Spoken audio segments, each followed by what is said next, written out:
I'm addicted to Nightreign. You should get it too.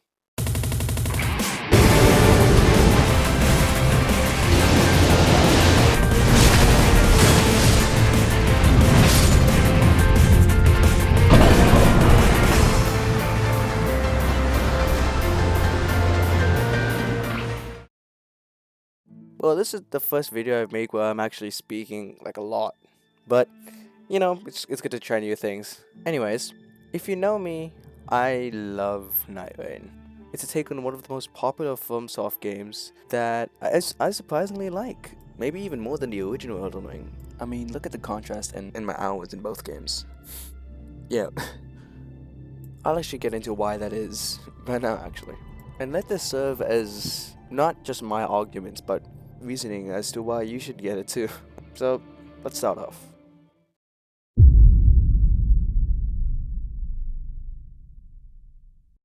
Now, this may come as a bit of a shocker, but Nightreign and base Elden Ring are two very different games. Despite having basically the same assets, the core gameplay mechanics are fundamentally different. Let's take Elden Ring for example. You take touring around the map, and your main purpose is to just explore. Sure, there's like the same bosses, and it's basically a duck and roll simulator, but Nightreign isn't the exact same as this. The main difference is that your exploration is tied to a clock. You're on limited time. This is when a more strategic mindset is incorporated into the game. Instead of just blindly exploring, looking around at where to go next, you have to tactically think and properly route each run accordingly. Instead of going, oh, there's a new boss, you have to go, which boss can I beat at a faster rate so I can get to the max level? Because I'm pretty sure there's a max limit in Elden Ring, but in Nightreign, your max level is level 15, which may seem small, but it's the entire goal of one run. Once you reach level 15, at least you'll be close to it. You'll be the most adequately prepared for the final boss of the Night Lord.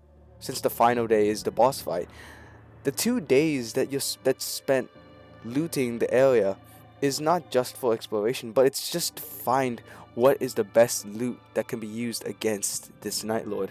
And I haven't even begun to talk about the characters. I mean, as you can tell by the footage, I'm an executor main. I've gotten so addicted to using executor that I haven't even tried the other characters, and I'm gonna try them eventually. I mean, I'm already making a video about remembrances. You could check that out in the near future. But along with the character abilities and all that, this aspect of the game is what I find thrilling about Nightreign. You're on a limit, and I don't know about you guys, but I like to feel like I'm speedrunning. And this is the game that encapsulates that feeling. Going fast from one place to another. Peak efficiency. With Elden Ring, you can go at your own pace. You're not tied to a clock. You're just relaxing. I mean, sure, some bosses may test your patience, and there are some people who prefer exploration over combat, but it's essentially a different experience from the base game Elden Ring. And that's when I get into my next point on why you should get Nightreign.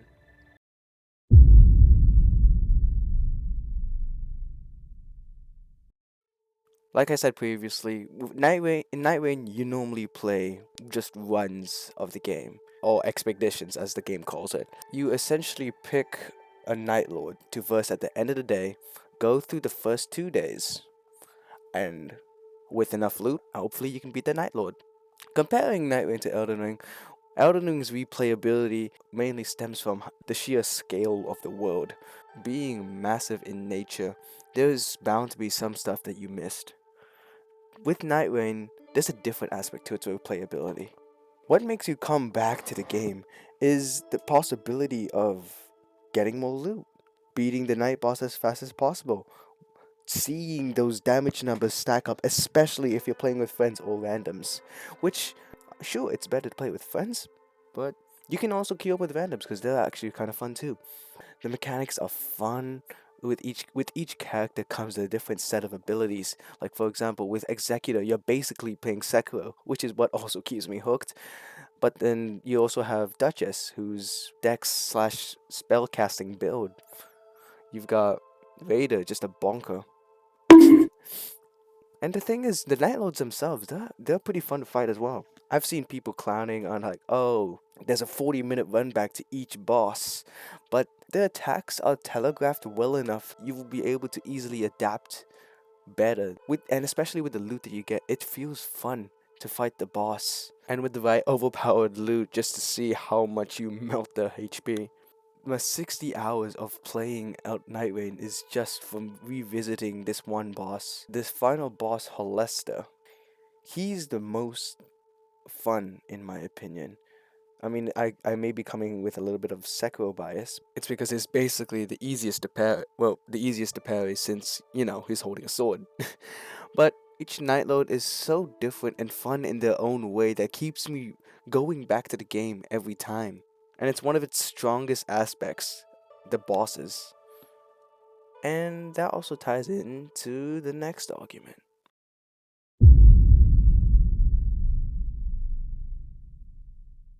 Everybody knows that to keep a game alive, you need to update it regularly.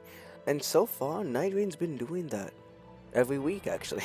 They have bosses known as Everdock Sovereigns. They are essentially just enhanced versions of the original Night Lords and actually prove to be pretty good. All of these bosses feel really cool to fight.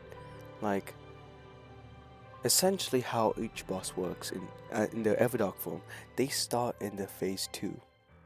But then halfway through, or like when they're at 3/4 of their health, they'll switch to this new third phase, and majority of the time it's absolute cinema.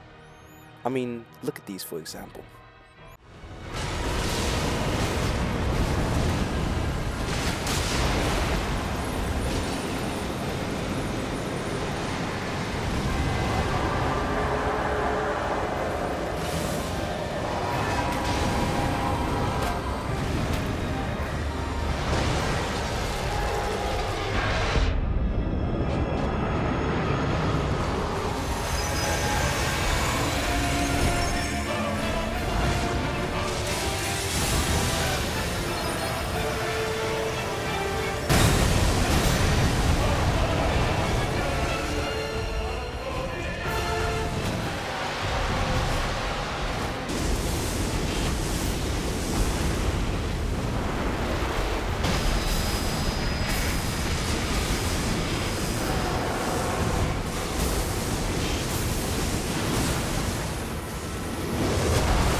And the thing is, it's not like Fortnite in the live service aspect, because I don't think these Everdark Sovereigns aren't regarded as live service, but it's more of a way to keep the game running until bigger updates.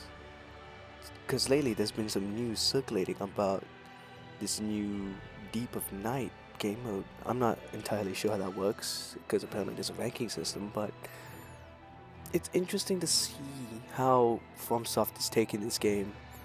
It's straying away from the main formula of how Souls games work, and it's allowing FromSoft to expand onto different genres of games.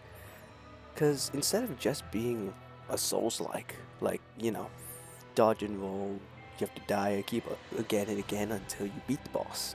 And there's a lot of bosses in normal Souls-likes or Soulsborne, but Nightreign diving into the roguelike aspect of things is new and never seen before.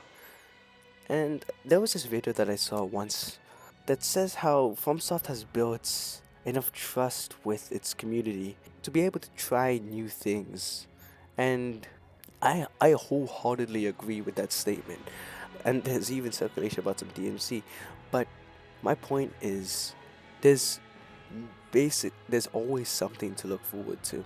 With Nightreign and its core gameplay loop, this is what keeps me addicted to the game. This is what I've seen a lot of people be addicted as well. These updates, at least for now, are up to such a good quality that keeps people coming back.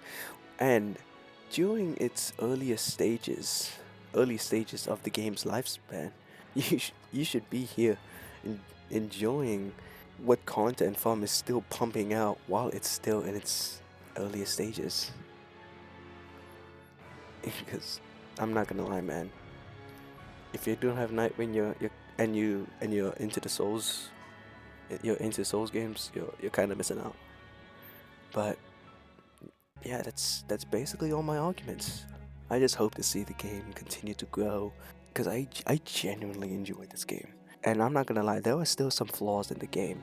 It's not perfect. The main thing I love about Nightreign is that it's not perfect, but that it still shows that it can grow and it has so much potential, which is why I'm trying to get you guys to get Nightreign as well. So, well, that's basically it for the video. I hope you enjoyed listening to me rants about my favorite game. And yeah, I'll see you in the next one. Peace out.